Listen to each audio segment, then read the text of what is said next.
Esselamu Aleyküm ve Rahmetullahi ve Berekatuhu. Değerli izleyiciler, gelin zahmet olmasa bu aileye bakın.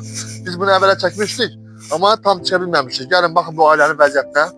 Subhanallah, burada 5 nəfərlik ailə yaşamağa çalışır. Qardaşlar, sizə göstərin.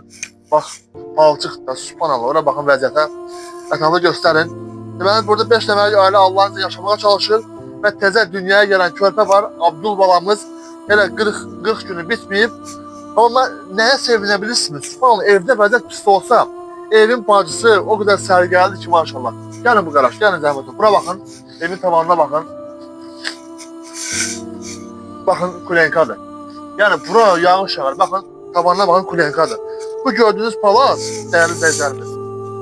Gel göster bakın. Bakın torpağın üstünde daha yani. Torpağın bir başı üstü salınıb. Bir var betondu. Ama bu torpağın üstü salınıb. Gelin gözmə zəhmət olmasa bakın buna gösterək. Vallahi ki bu aile için göndereceğiniz bir manat çok hayırlı olacak Allah'ın izniyle. Bir çalışır ki bu aileye balacı da olsa qəşəng bir tane daşdan, kubikten ev çeyin inşallah. Göster zəhmət olmasa bakın. Bu tökülür ya, sallanıb yaman ya, subhanallah. Göster, bakın buranı göster qardaşım zəhmət olmasa bakın. Torpaq, bak açıqdır, bak torpaqdır gördüğünüz gibi. Taxtadan. Kulenka vururlar ki içeri soyuq girməsin. Buranı gösterin. Bura Akarsu'da gəl değerli izleyiciler. Akarsu'da gəl ne olduğunu yaxşı bilirsiniz. Quranda, dəfələrcə, surələrdə, ayələrdə, dəfələrcə sədəqə ilə bağlı Allah Subhanahu ve Teala öz əmrini buyurmuştur. Göster buranı göster bakın.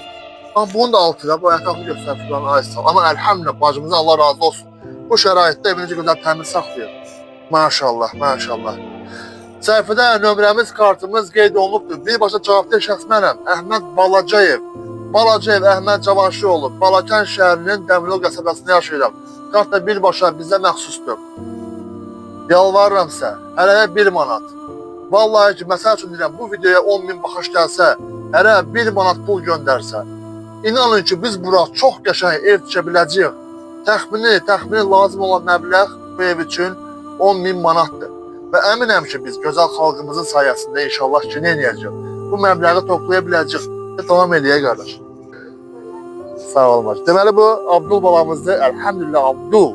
Kişi kimi da Allah'ın izniyle balamızın heç olmasa gələk şəraitini yaxşı eləyək. Bu balamızın anasından inşallah rahat yer yaşasın ki, bu balamızı çok güzel şekilde böyütsün. Bunu qeyd eləmək istəyirəm ki, elhamdülillah bir çox dövlət işləyən qardaşlar bizə dəstək olmağa çalışır inşallah. Çəkiliş ona görədir ki, biz ətraflı göstərə bilək. Bəzi var ki, biz kənarda yaşayırlar. Gələ bilmədilər üçün biz göstəririk inşallah. Bu da Abdul balamız. Elə gör ki, tamam olmayıbdır. Allah bu balamızın ömrünə bərəkət və xeyir versin. Esselamu Aleyküm.